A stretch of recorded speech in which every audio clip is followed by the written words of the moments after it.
That's pretty cool. Well, welcome to the podcast.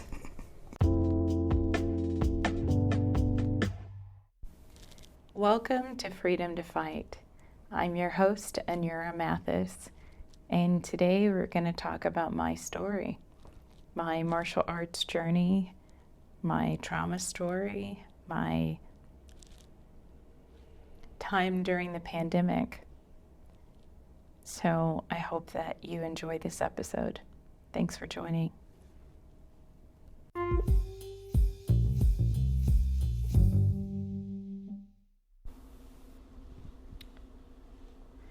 So I shall talk about why this is important to me. I considered a lot of different options, but when I made the connection of what MMA really is, I knew that I needed to talk about it.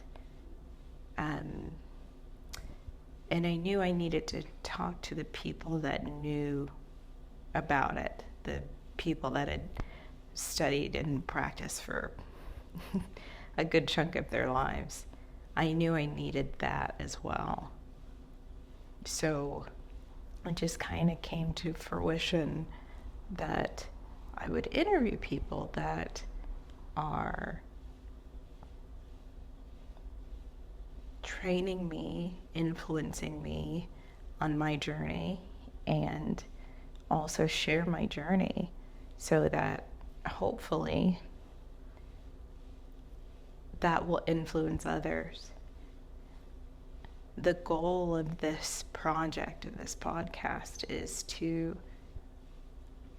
share that message, the message that I got from my training, but also to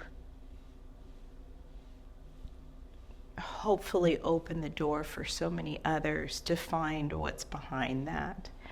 I found something lifelong.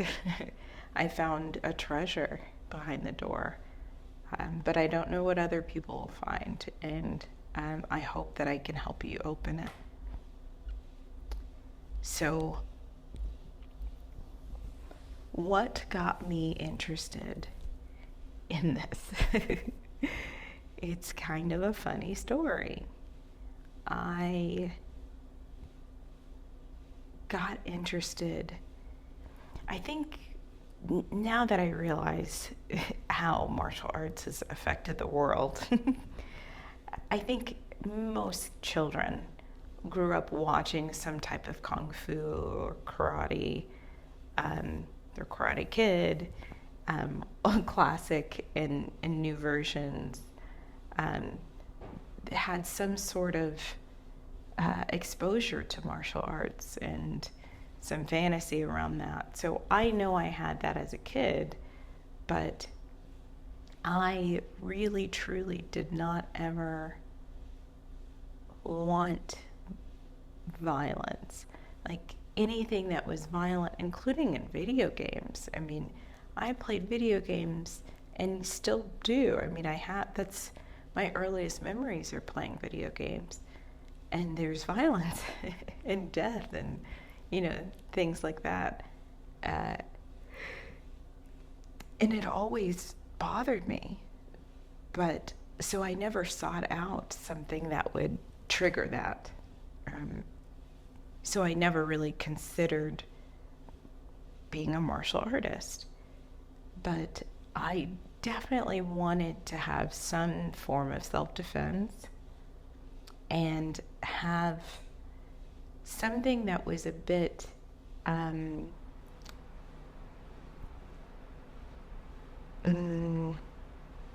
I wanted an art. I wanted to study an art. I wanted to study dance, honestly. And I still do.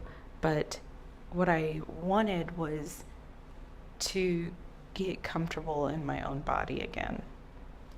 And I definitely got that. I found Limitless Martial Arts in June of 2021, and I'm so grateful that I did.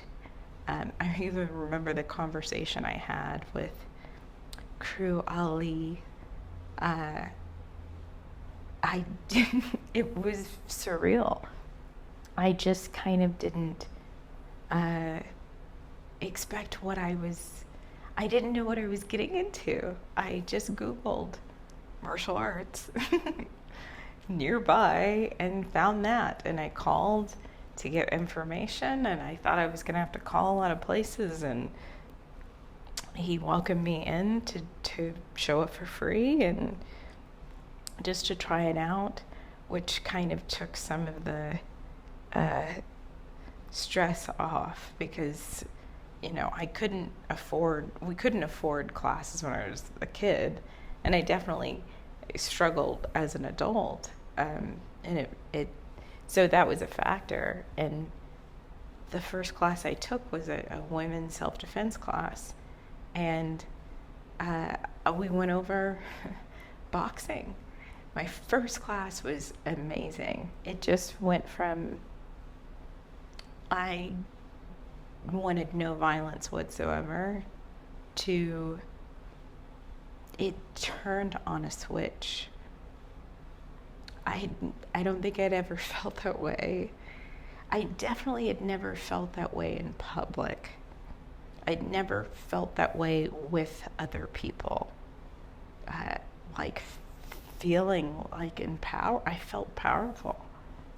So that was just kind of some light into what was in store. And then I took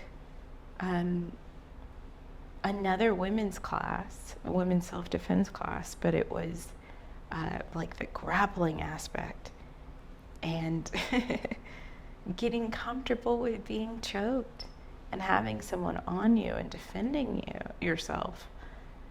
It is using different parts of your brain for sure.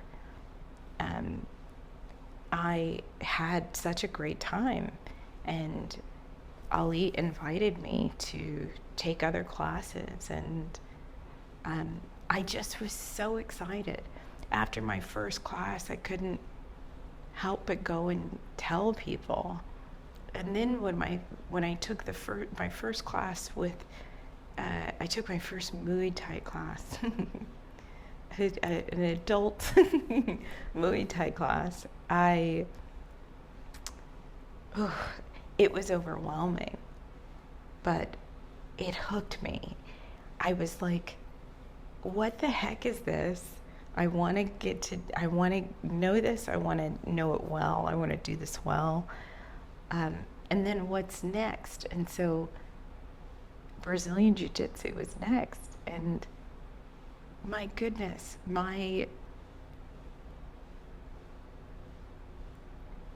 it almost makes me emotional just to talk about BJJ. I mean, it really did put me back in connection with my body. Definitely Muay Thai as well, but understanding your power is something that's very, very powerful.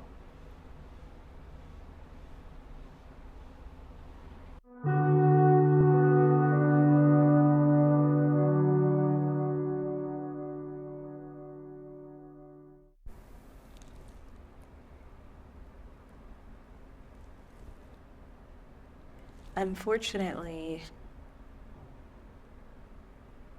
most people have had a difficult time through the pandemic.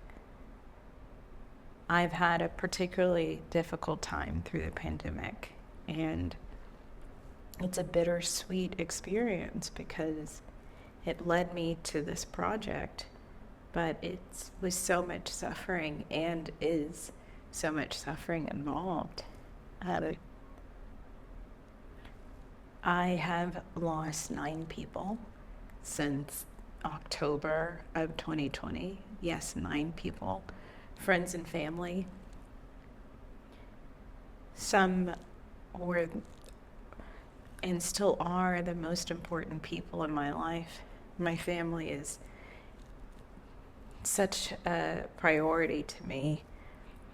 So it's such a huge blow to lose anybody in my family. But I've lost my mom and my oldest brother.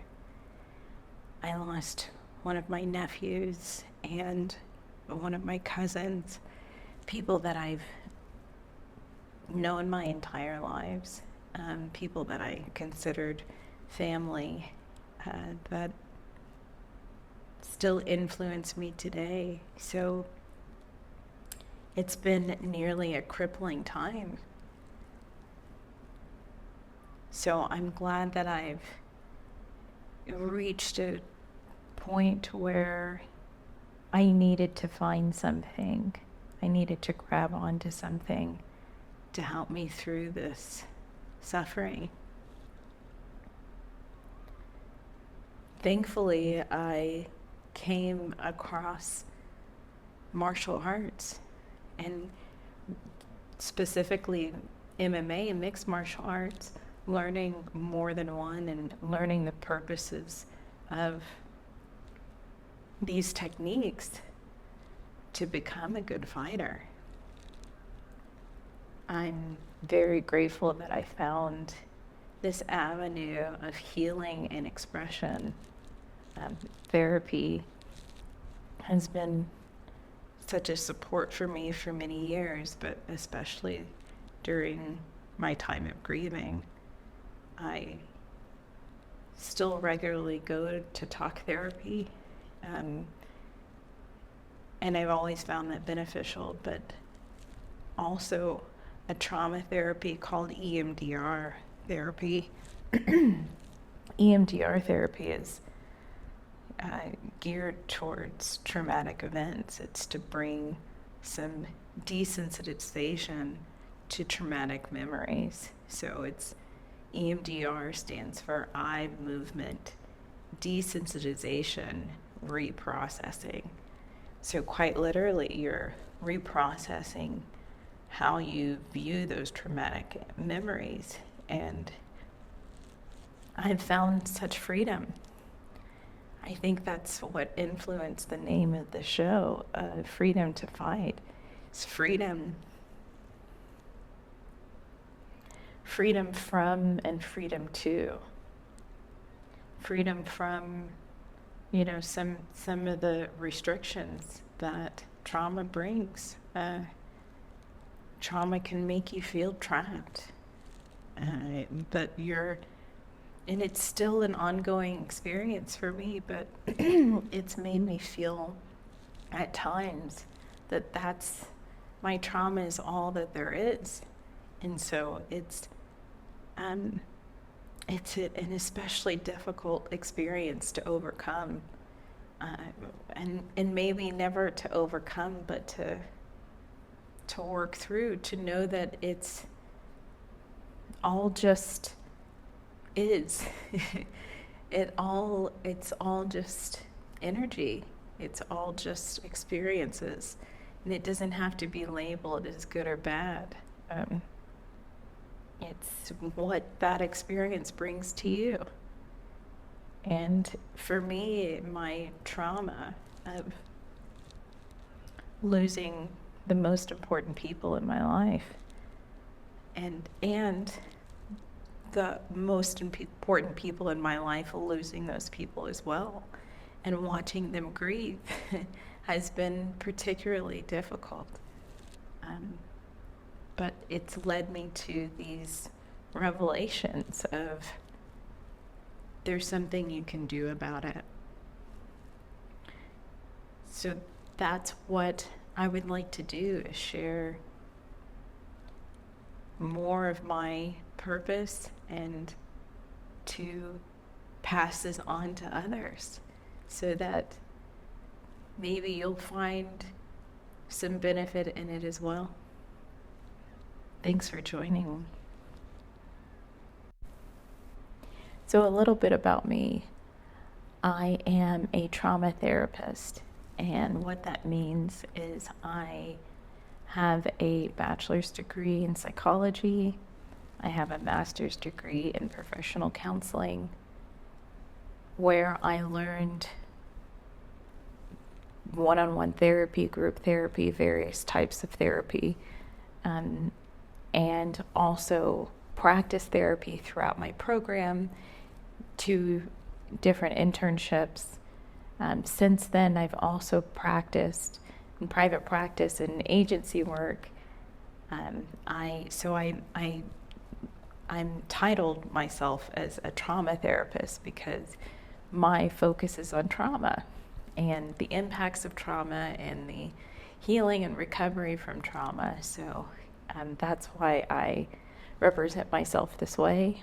My other focus is in neuroscience and neurobiology, and how our brain-body connection, how that's impacted by trauma and recovery from trauma.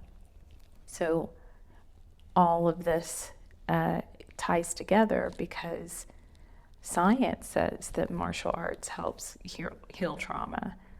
But I wanted to explore that on my own because I was going through so much trauma myself, because I am going through so much trauma myself. I wanted to see if that would be true for me. And it absolutely is. It's a source of peace for me. It's I get so much from it. I get some balance from it. I get help with my mental health, with my self-esteem. It's empowering. It's challenging to make me better. There's so much to get from it. The exercise, the strengthening, all of the changes that happens to your brain and body is immense. And that's why I am still pursuing it, and I will be a lifelong pursuer of martial arts. In future episodes, I will talk more about how martial arts has benefited my life, and hopefully bring on as many people as possible to interview people that are training me now, people that I look up to, people that have a wealth of knowledge in this art. And so that's my intention, is to talk to them about their journey and absorb as much as possible from them. I hope that you come back and listen to those interviews and what we have in the future. Thanks for joining me.